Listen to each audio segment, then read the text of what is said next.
Hey, bestie.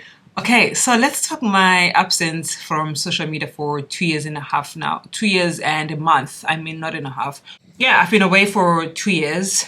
There's reasons for that. It was a very intentional decision, but I was meant to go off social media for like a year because I was like, I need a detox, and a year is going to be enough. After a year, surely I'll be grown and mature enough to go back. But pause, let's go back to when my social media journey started. So I started with Mixit. I got my first phone in grade 9. It was a very simple phone, could only make calls and send messages. And then play games. Yeah, that's all it could do. And then I got upgraded to a Samsung E250 or something like that my first year university because I was unfortunately robbed. It was traumatic, but my mom got me a new phone after they took my phone from me. And then after that, or from that phone, I was able to then get Mixit. So Mixit is this social media thing that we used to have. I think that was our first popular one, or at least let me say it was my first one because I wasn't really into that sort of stuff. I didn't have access to much of that.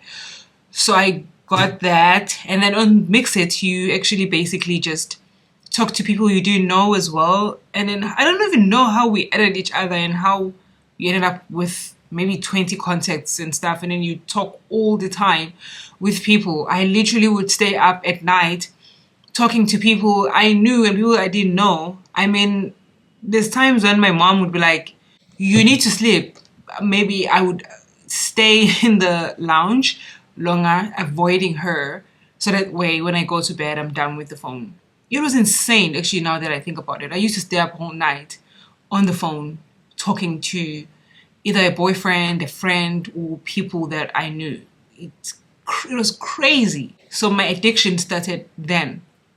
I also had Facebook. Facebook I had from, I think when I went to university, I got my first Facebook account, but I wasn't active until the first the first year was over, and then I was more active. I left Facebook, I think, after a few years, if not probably 2 years, 3 years of being on Facebook because it was more like everyone I knew was on Facebook and I hated that. And some of my mom's friends would tell her what I was posting. Did we say post? I don't know. What I was posting, and I just was like, I want to deal with this. I hate this. So I just didn't have Facebook anymore.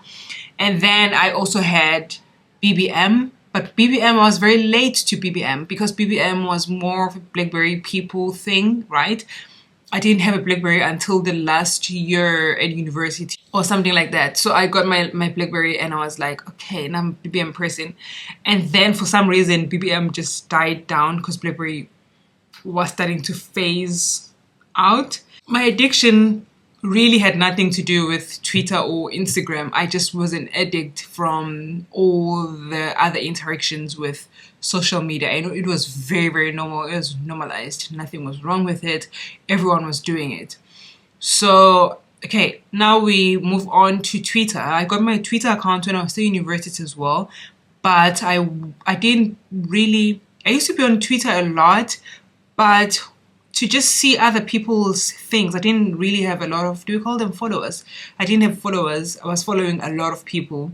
And then my account gained traction, I think around 2020 or 2019 when I moved abroad. And then, I don't know, for some reason, tweeting about teaching ESL and stuff just gained me more followers and stuff. Because there was also another stressful thing. You want to have more followers, right? You're building up your account. So my account said building up. And then my Instagram was always locked, so private. I had a very decent amount of followers, but I also was following more people.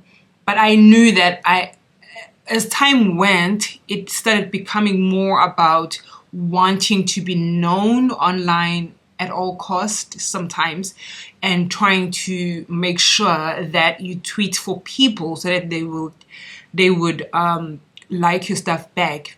It started feeling, it wasn't weird then, but then now that I think about it, I was like, that's very weird. Okay, fast forward. So my Twitter account specifically gained more traction. I got a lot of attention, and for some reason that started to validate me as a person. It validated my existence. But then again, I didn't know that that was what's happening. I just knew that I liked it very much when I woke up every day in the morning, and then I would have messages of people engaging with my content, whatever I put out. And I didn't even put out very crazy things. I tweeted a lot about church, music, God, ESL, or just everyday life. My Twitter is still very active, actually. I never deleted my accounts. They all okay. Just never tweet. I never check other people's tweets as well. I'm just off. Oh, it's X now also. So, excuse me. You see, I've been off. I'm not even used to it being called X. So when it said gaining traction as well, I would get some trolls, that not too much, but it was annoying. And then there was this very quiet beef happening with some people who are teaching in China right now, I think, as well. It was very weird. So I would see some, when something is about you, literally you're not in your head, but you know that this is about me because of how it's written. So I had very quiet beef with two people on Twitter, and I remember telling my therapist that this is very weird. I'm a therapy person, so she'd be like, well, why are you engaging, or why won't you stand up for yourself and whatnot? And I was like, I just don't like this, something is wrong with this. So that also was just putting me off. And I think my biggest thing was not, because on Twitter you go, so right now I feel really good, right? I had a very beautiful day, a very slow day. It's been rainy and I'm just resting and relaxing.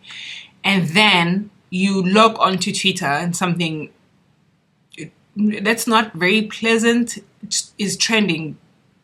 I can't say, YouTube is tricky with terms now. Maybe anything that is just maybe racial thing, or any other thing that is unpleasant. And then my mood changes, because now I feel like, oh my gosh, if it happened to a black person, I need to fight for my people. If it happened to a woman, I need to speak up for women. If it happened to a South African, I need to speak up to however I relate to that situation. If it happened to a South African abroad, and now I'm reacting. And to me, at some point, that was just insane. It's ridiculous. Like, yeah, we are standing together as people and we are standing for what is right, but I have to be able to know what battles I'm going to fight, because I can't fight every battle. That is insane. It's ridiculous to think that everything, if like is an ad online that's trending because H&M has done this, and then I'm fired up. If something happens with the government, I'm fired up. I need to know there's a line as well. I can't be fighting every battle. And now offline, as a person who is not on social media, I'm able to do that very, very well. There's things, the world is horrible, but then I've learned to just be okay with not being involved with everything. There's things that I care about deeply, and then there's things I care about, but I'm not going to be involved in fighting for justice in those areas. So getting off social media was very good for me in that way. And then the other biggest thing as well is not being able to think for myself, because on social media people will say what they think, and then they want people to agree with them. And if you disagree with them, that can go very wrong, can go left pretty quickly. So for example, if a person says that so and so, a celebrity, for example, like who's this guy, the Diddy thing, the person says this happened to me, and like the Cassie, right, she sued him, right?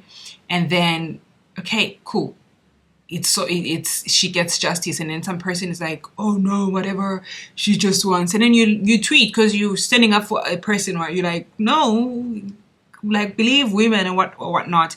And now it becomes a thing, and then there's thought pieces and theories and how we should be thinking this way, or if you don't agree with something, you are afraid to say you don't agree with it because you know you're going to be attacked. So I could feel myself, basically I'm saying I could feel myself starting to think more like other people than I was thinking like myself. I remember where I used to work in my first school, one of the teachers there was a really cool guy who was like, his favorite thing about me is that I'm an independent thinker, and I've always taken pride in that. That I think I ask questions why, and I don't really like to go with the wind. I like to ask questions and for things to make sense, and then if it makes sense, then I'll do it. So I was losing myself in that sense. I was more concerned with agreeing with people on everything, even if it meant I was now suppressing who I was as a person, and I really, really didn't like that. So going off social media, I've worked so hard intentionally to my new thing right now is everyone can have their own opinion, right? You have your opinion, I have my own opinion, and we're all good. But I don't necessarily have to agree with you. I can take it and respect it and have space for it that, okay, this person thinks like this, but this is not who I am. I don't necessarily think like that. So knowing that and knowing how to differentiate and hold space for other people's opinions while I still respect what I think and feel has been one of the biggest things as well. I don't ever want to find myself in situations where I'm letting other people think for me. And it's not always easy because it's the smallest things. Like, I don't want to do this. I think this is this way. Or everyone has to think the same now. And it's ridiculous. We are different people in the world. And it's okay that we don't necessarily see things the same way all the time. As long as we hold space for each other to be different and respect that, I think we would thrive as a generation. So what happened with going back to social media after a year? So I was supposed to be off social media for like a year. And then last year, June, when it was time to go back, I thought about it. I didn't have a good reason. It was just like, why would I disturb my peace in that way? So because I searched and searched for a good reason, I just ended up not going. And then I like having autonomy over my life and not knowing, I know nothing about social media and I'm okay. Or sometimes I know about TikTok because on YouTube they will make videos on what's trending, but also I'm not necessarily engaging with, I love listening to what people have to say and think. As long as I'm not engaging you and arguing with you about who's right or who's wrong, I'm okay with being wrong as well. So I get to know about TikTok sometimes through that. YouTube is social media, but you're not necessarily fighting with people in the comments, and you don't even have to read the comments. And I have autonomy on what I get to see and what I don't get to see. That's another thing about social media, especially IG. At some point, it's like you have your people that you are following, but then for some reason you keep seeing people that you don't want to see, which was really bad. Another thing I forgot to say about IG is I struggled with comparing myself with other people or to other people, and I still struggle with that right now, but at least now I'm not confronted with other people's lives every day at every minute. Yeah, I get to see people living or doing certain things and whatnot. Sometimes it makes me feel some type of way. I don't think that ever ends, but I'm not actively seeking that out as well. IG was, at first it was really good. We're just sharing stuff, right? I know everyone says this. And then at some point it changed. And then now people were sharing more of the glamorous, beautiful things in their lives, which is very, very unrealistic. And I don't want to subject myself to that. I don't need to see that a person bought a car. I don't need that. So essentially, what I'm trying to say is social media was horrible for my mental health. Social media was horrible for me as a person because I wanted to be validated by social media. Very, very careful now about why I have WhatsApp, for example. I've been so I'm on and off WhatsApp for multiple reasons. I actually don't want to be reached If we could go back to the old days, I'd be happy. Just send me an email.